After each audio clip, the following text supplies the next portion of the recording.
whether they are four or whether you mean the more general, the four Sunni madhabs, or the more general other madhahib like Shia and Zaydiyya and Zahiriyya and Ibadiyya. All of them, we consider them as a very rich source for us. Because in modern fatawa and the modern Islamic fiqh academies, they do not depend on one single madhab in ruling in modern issues. You know, these madhahib are, you can stick to them if you are using on your ritual, on your salat, on siyam, on zakat, on hajj. There is no harm. Everybody can stick to his madhab. There is no issue. But on matters which affect the entire ummah, the global community, a single madhab is too narrow to comprehend and to cover everything. And this is why the practice of the collective bodies of ijtihad, of rulings, modern rulings in medicine, in social issues, in Islamic finance issues, all these things is to benefit from all of these literature, and not to go against any precise texts that are there in prohibition. So what they use in these fiqh councils like OIC Fiqh Council is not talfiq, meaning patchwork, just take from here and here and here. No, it is what they call ikhtiyar. It is based on, sound reasoning and choice and preference among these opinions for what is to the betterment of the Muslim ummah, and what will successfully generate more preferences and masalih to the ummah. Are we going to see central Sharia board, supervisory boards in the Gulf like Malaysia? Some countries, they already have, like Bahrain, for example. It is not meant to regulate everybody. It is meant to help the central bank. It is meant to help in resolving disputes. Even in Malaysia, the Central Sharia Board did not eliminate the single Sharia boards in other institutions. They are all there. So some countries might take this thing. Wa'ad and standards, there are standards like Awafi standards. The matter is not in issuing the standards. The matter is in implementing the standards. So the implementation of the standards, the scholars cannot force governments. It's by the choice of the governments, parliaments, governments, central banks. So the regulators, the duty of implementing the standards and making it the law of the land is the duty of these regulators. We cannot. We have designed the standards, we made research, and we issued the standards in Awafi and other institutions like IFSB.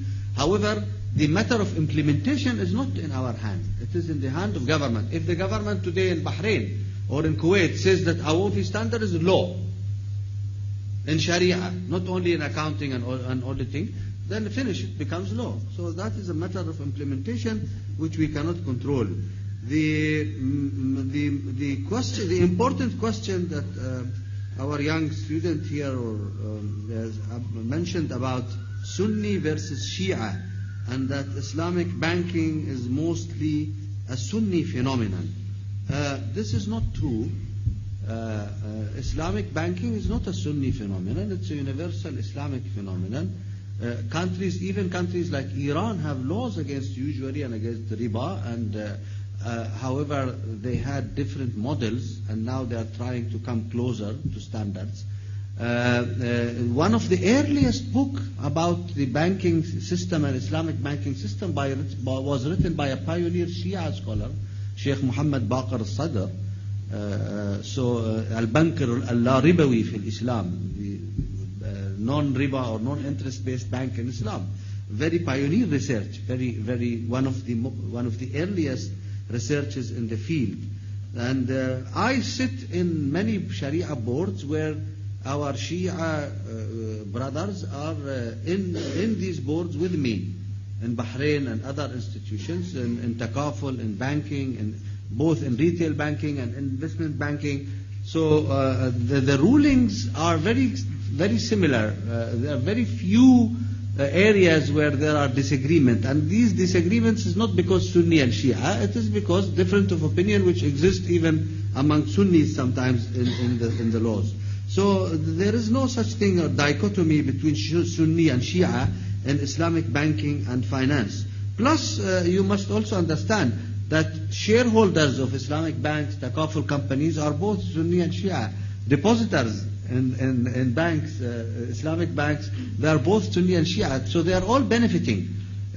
Charity, the charity which is directed in these banks is not directed on sectarian basis. It is directed on need. It is directed, for example, based on government permission or regulation, if they have, about which society is accepted or not accepted, and which charitable institution is regulated, or they have audited accounts, and what is the need of the community. So it is not distributed on basis of sectarianism.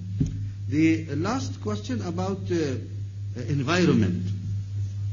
We are very much happy, and we are encouraging to work with groups like ethical investors, sustainability groups, socially responsible groups, green groups, other religious groups. Now I hear there is a Hindu index of Dow Jones stock also. So we are very happy to work with all these, groups, and to join forces in bettering our societies and our environment and our. As for carbon, I was one of the first. I gave a ruling that carbon credit can be an asset class, and can be considered as a subject for sukuk also. So it is there, but there were several attempts to have a carbon sukuk, but I have not seen yet anything taken to the fruition, level. I hope one day we will see some. Thank you. Well, this is very much a joint enterprise between the LSE and Harvard Law School, but actually most of the work is done by Dr. Nazim Ali, who's the director of the Islamic Finance Project at Harvard Law School, and I'm grateful to him. I'm also grateful that the London end to the work that Hussam al-Khatib does as well. But because it is a joint enterprise, I'm going to ask the director of the Islamic Legal Studies program at Harvard Law School, Professor Barbara Johansen, to say a few words of thanks to our participants. Well, let me thank, first of all, the LSE and Professor Cranston for hosting us here and bringing a number of great specialists in the field together for a days of discussion, which turned out to be extremely fruitful. My second thanks go to the public to come here in the late evening and to be so engaged in the discussion that we have questions going until 8 o'clock is an achievement. It's a performance for which I'm extremely grateful. I'm grateful, of course, to Nazim Ali, who is doing a wonderful job in the program. And you have all seen the marvelous way in which Sheikh Nizam has introduced you in answering your questions into one of the most complex fields in which the modernization of the Islamic way of life takes place in the field of finance and economy.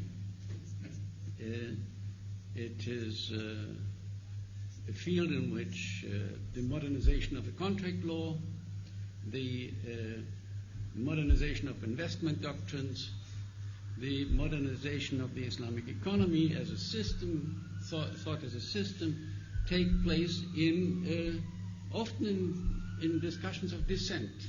And that continues a 1,000 years old tradition in Islamic law, where new forms have always been found in dissent, and schools are based on dissent with other schools. And I think we all enjoyed having his very lively way of answering your questions, and to show us that this is a field in motion that he represents with great expertise and perspicacity, and in which you took such a lively interest that I think that we all ought to thank Sheikh Nizam for the wonderful way he did it.